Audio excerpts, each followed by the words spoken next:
వారు తమ దురాశల చొప్పున నడుచుచు లాభము నిమిత్తం మనుషులను కొనియాడచు ముఖస్తుతి చేయుచు సనుగువారును తమ గతిని గూర్చి నిందించువారనై ఉన్నారు. వారి నోరు డంబమైన మాటలు పలుకును. ఇట్టి లక్షణములు మనలో ఉన్నాయేమో మనం చూసుకుందాం. మనం చూసుకునే పని దేవుడు మనకి ఈరోజు పెట్టాడు.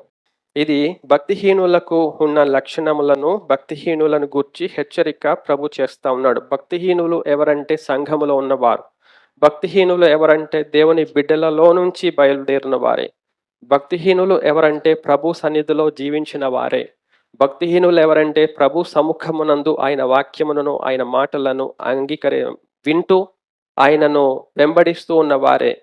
ఆయన కూడా వెళ్ళిపోయిన వారే భక్తిహీనులు. కానీ దేవుని వాక్యాన్ని వారు హృదయములో భద్రం చేసుకొని దానికి అప్పగించుకున్నారు. ఆ వాక్యాన్ని బట్టి వారి జీవితమును దిద్దుబాటు చేసుకోరు.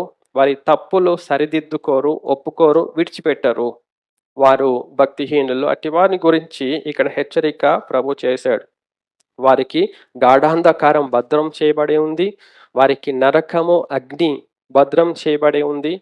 ఆ నిత్య నాశనములో వారు పడకుండా, మనం భక్తిహీనులుగా అవ్వకుండా దేవుడు మన ముందు ఒక హెచ్చరిక. భక్తిహీనులు తమ భక్తిహీన మార్గములను విడిచిపెట్టి, భక్తిహీన కార్యములను విడిచిపెట్టి మారుమనసు పొందితే నాకు సంతోషం అని ఆది నుండి దేవుడు చెప్తా ఉన్నాడు.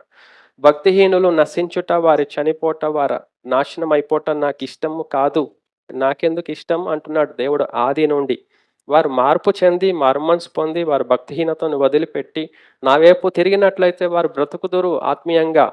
అది కావాలని నేను కోరుకుంటున్నానని యేసయ్య మరి దేవుడు ఆది నుండి ప్రభు చెప్తా ఉన్నాడు. పరిశుద్ధాత్ముడు ఇప్పుడు కూడా మన ముందు పెట్టాడు హెచ్చరిక.